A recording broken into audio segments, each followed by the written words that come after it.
we have to slice this forecast in the different assumptions. And I think the first element, which is the drop down during the lockdown, is now a fairly established number, right? The economy roughly runs at 2/3 of its capacity during a lockdown. That's something that we have now for the UK based on card data, as mentioned by the Bank of England. And what we also have in peer countries like France, for instance, or others. So that is well established. Then the spread and the difference in views arises from how long do you expect that lockdown to prevail and how quick you recover, right? And at this game, the Bank of England is obviously putting out what they call an illustrative scenario.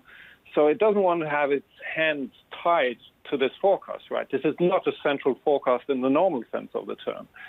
So at that game, it has a lockdown that kind of prevails for 3 months. That's the OBR assumption, and then it bounces back fairly quickly. And that's what the Bank of England does. It always has inflation back to 2% at the end of the forecast horizon, because if that was not the case, it would have to do something more. And I think that's the takeout of today, meaning that at the minute, the majority of the MPC believes that the monetary policy is as it should be, but that doesn't mean that, in a couple of months' time that they will review that, right? And I think, some of the market reaction we've seen this morning was a little bit of disappointment that they didn't announce something today.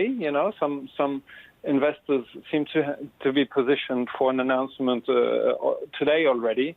But I think that as data continues to come in, we will have more and more evidence of, longer-term scarring or on the economy, and that should justify, further easing. But, if you ask me what I think of their rebound number for next year and the year after, well, that's just a view. We absolutely have no precedent to calibrate this. We will learn as data comes in, and I think here it's the preparedness of the Bank of England to do more that is really, really important today.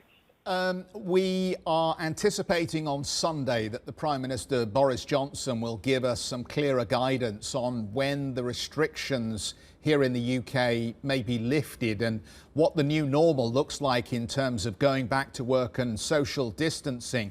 If indeed he gives a signal that Monday, notwithstanding continued deaths and rising infection rates, the UK goes back to work, how important will that be for an improvement in second quarter, third quarter, fourth quarter numbers?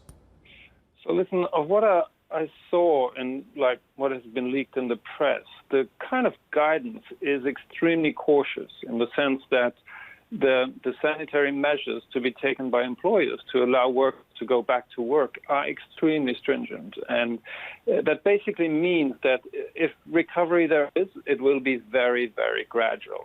Think about all the office workers. They will obviously be asked to remain home and work from home.